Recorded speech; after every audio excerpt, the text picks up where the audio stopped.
Hey, good morning. Patricia Murphy here. It's Saturday. This is Seattle Now.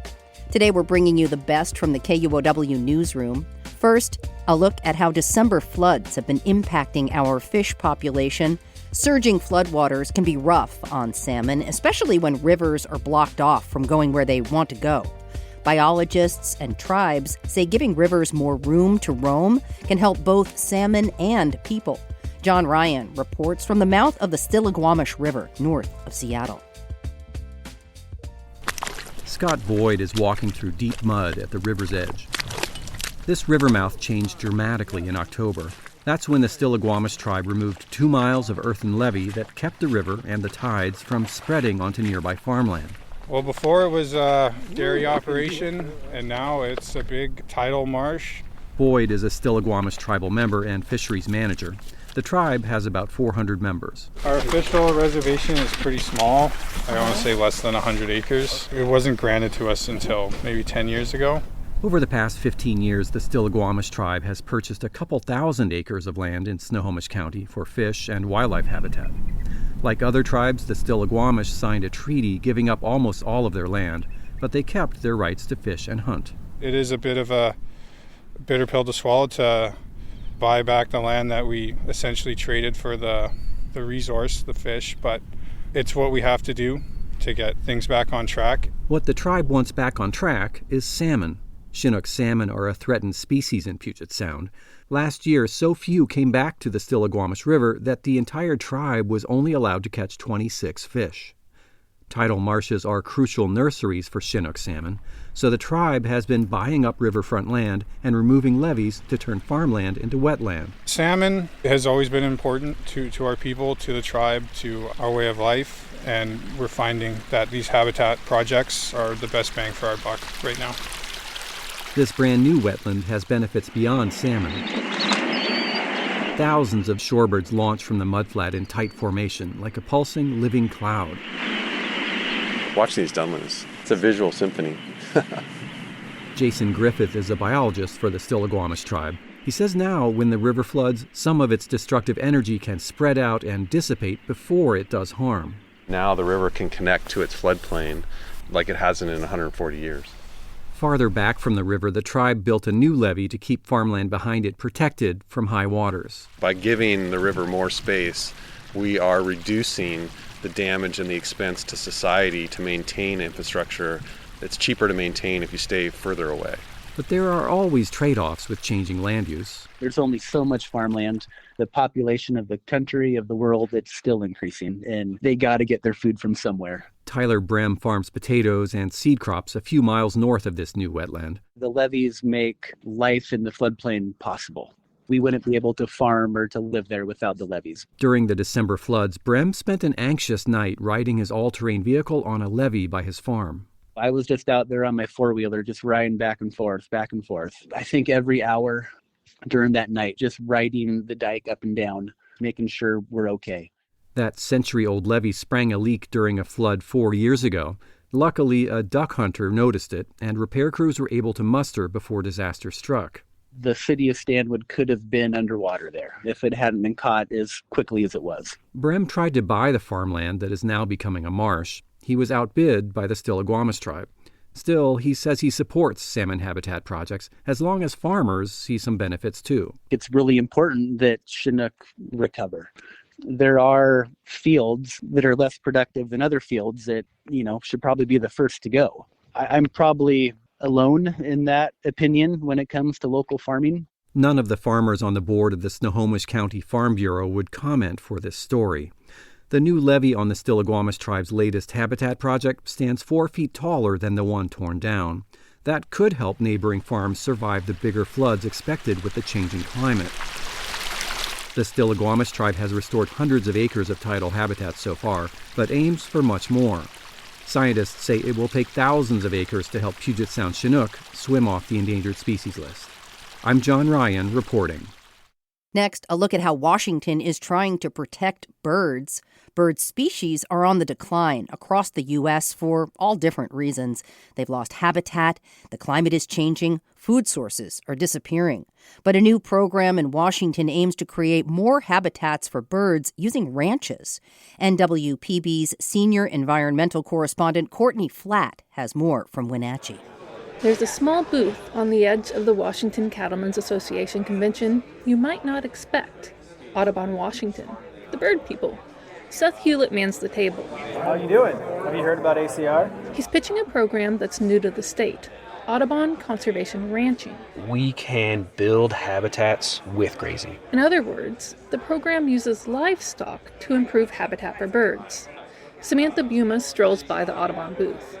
She works at Stayman Flats Ranch near Chelan, Washington. Every day I'm out walking with my cows and checking on them. She's also making sure the grass will grow back after they graze it. But that's not all she sees in the pasture. There are the usual avian suspects: eagles, owls, hawks, and we have killdeer, and we have a lot of those little birds that always run out in front of the road. What are they called? Quail. How will the conservation ranching program work here? In Washington, it will certify land as bird-friendly, starting on the Columbia Plateau. On a foggy morning, Hewlett drives his truck around Franklin County. We're going to jump down here. He's surveying birds and looking for potential ranches that might buy in. That's the first step.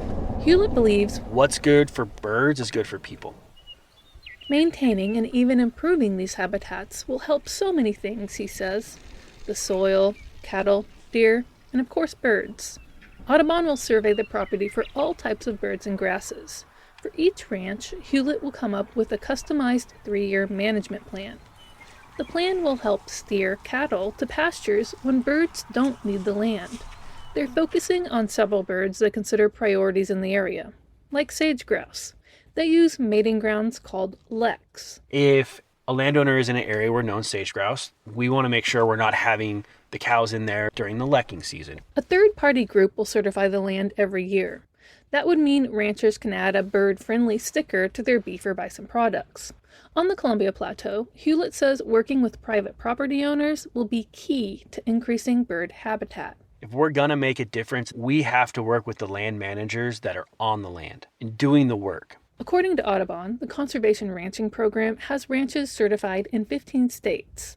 That covers more than 4 million acres of land. Unlike other certifications, Audubon pays for everything. The Conservation Ranching Program is funded differently in each state. In Washington, the work will be covered by grants. In Central California, rancher Sally Calhoun signed up for the program as soon as she heard about it. Calhoun owns the 7,600-acre Piscinas Ranch, which got certified this past year. We're managing for life and for biodiversity in every decision that we make. The Conservation Ranching Program started in Missouri in 2017. Calhoun says they're figuring out how to translate the program's grazing protocols from what's used in the Midwest to what works well in California.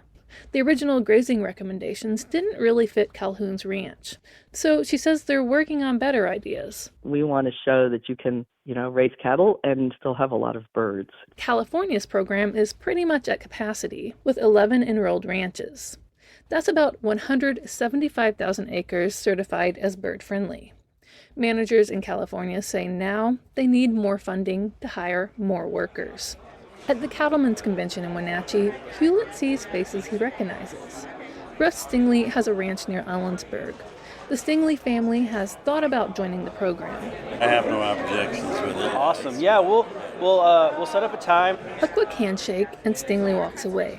Hewlett buzzes. He says that could be Washington's first ranch to sign up. I'm Courtney Flatt in Wenatchee. Next, more on how our warm winter has been affecting ski season. It's been a bummer for winter sports enthusiasts and ski areas around the state. There just hasn't been a lot of snow. NWPB's Lauren Gallup tells us how ski areas are adjusting. If snowboarder Becca Gale had to describe the ski season in one word, it would be catastrophic. That's because there just hasn't been much snow on ski hills around the Northwest. She was at Mount Hood a couple of weekends ago, and you'd be just going down a run, just like normal, and there'd be just like a dirt path in front of you that you'd have to suddenly avoid. Washington's snowpack is at a historically low level this season. It's the third lowest on record for this time of year. That's Karen Bambacco. She's the deputy state climatologist. And while she says this season is certainly below average for snowpack, this might become more normal. The strongest driver of snowfall and snowpack in the Pacific Northwest is increased global temperatures. So we do expect more declines into the future. That means skiers have to make more snow. Kathleen McGuire works for White Pass Ski Area. She says they've been able to stay open this season thanks to expanded snowmaking equipment. So how do humans make snow? We spray water through the snowmaking machine and it literally pushes it out into the air. Those water droplets freeze as soon as they hit the air, fall down and onto the ground, and then we use our snow cats to literally just push that snow and cover the runs with it. McGuire says the ski area has been sold out on Saturdays for a lot of the year. And to keep people skiing, McGuire says crews spend the week using whatever tools they need to maintain the snow for the next weekend. So it is a lot more work than normal, but it's worth it because we've definitely seen our visitorship be extremely strong on the weekends.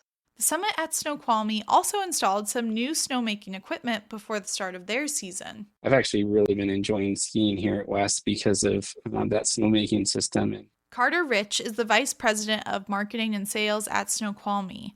Even with the help of man-made snow, skiing at Snoqualmie and other areas around the Northwest is being described as spring-like conditions. Rich says the ski area has had to significantly reduce staffing and staff hours because of reduced operations. Because of conditions, skiers are only able to go to 2 of the areas Snoqualmie normally has open.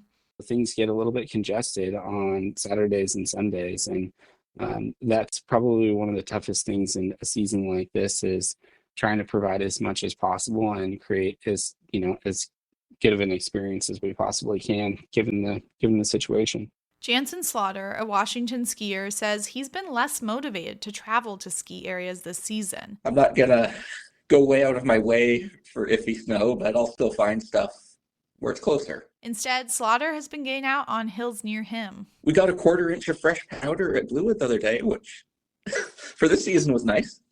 Slaughter says there's still skiing to be found if you know where to look for it. You just have to roll with it, and you can still find ways to have fun. I'm Lauren Gallup reporting. And finally, journalists are uncovering new details from recently released files concerning Jeffrey Epstein and his associates. Seattle Times business reporter Alex Halverson has written about connections between Epstein and former Microsoft executive Nathan Myhrvold.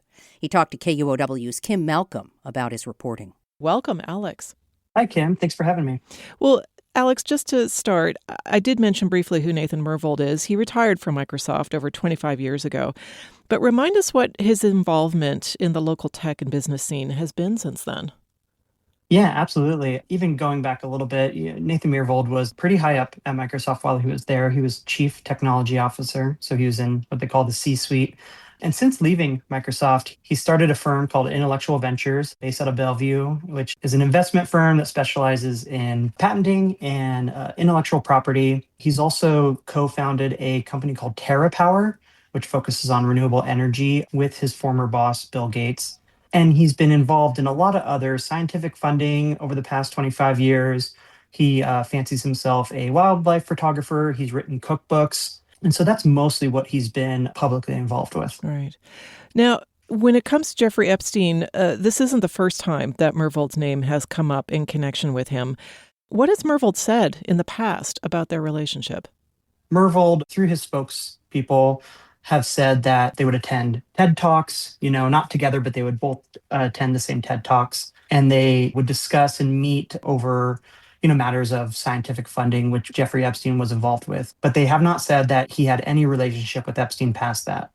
Alex, I know you've gone through just some of the latest files that have come out in public, and you found notes between Epstein and Myhrvold. What stood out to you when you went through them? Yeah, what really stood out to me is they're very chummy in tone, and there's references, specifically when it's emails between Myhrvold and Epstein, not involving their assistants or anybody who works for them. They're using language that is sexually explicit in a very jokey manner. There's one reference when Epstein is planning to go to Intellectual Ventures and visit a lab. Nathan Myhrvold makes a sort of suggestion, bring her, and lists a female name. We have no way of knowing who this female they're referring to is. And then Epstein replies, I'm going to leave her there. It's all very jokey. These email exchanges would seem to suggest that Myhrvold wasn't completely honest before about his connections with Epstein. Has he responded yet to this new release of documents? So we've reached out to Nathan Myhrvold and his spokespeople 3 times since September. One was after the initial release of records from Congress. Myhrvold's name was included in that notorious birthday book compiled for Jeffrey Epstein in 2003. We also found later records that showed he was listed as a passenger on flight logs for Jeffrey Epstein's private plane. And then in this latest trove of records, each time they've given us the same sort of statement. It basically says they knew each other through TED Talks and shared interest in scientific funding. Myhrvold regrets he ever met Epstein. And they've left it at that, and they've been pretty consistent about that. I'll just underline that being associated with someone who's been accused of a crime does not necessarily make you a criminal. But have you heard of any of Epstein's victims accusing Myhrvold of any unlawful behavior? We have not, no. And there's not even necessarily anything in the emails between the two that suggests that Myhrvold had been accused of any crimes. Just to bring it back here to Seattle, Nathan Myhrvold is a very prominent figure here with extensive business ties. Have you seen or heard of any repercussions that may be happening yet in the wake of these new details about his connections with Epstein? I have not seen anything. I've talked to a couple people at specifically TerraPower, and it is a topic of discussion among workers, but as far as I can tell, he's still listed as CEO of Intellectual Ventures based in Bellevue, and he's still the vice chairman of TerraPower's board, which is also based in Bellevue. Bill Gates, who surfaced in these records as well, is also still listed as the chair of TerraPower's board. So as far as I can tell, there haven't been any repercussions or any sort of fallout from these records. Well, Alex, I understand you'll keep digging through these records. Thank you for your reporting on this, and we'll wait to hear more from you. Absolutely. Thank you so much, Kim. Appreciate you listening to Seattle Now, and thanks to our generous donors for your support. Help us out by following and rating the show on your favorite podcast app. Our production team includes Caroline Chamberlain Gomez, Vaughn Jones, Brooklyn Jamerson Flowers, Andy Hurst, and Paige Browning. Greg Kramer does our theme music. Seattle Now and KUOW Public Radio are members of the NPR network. I'm Patricia Murphy. See you soon.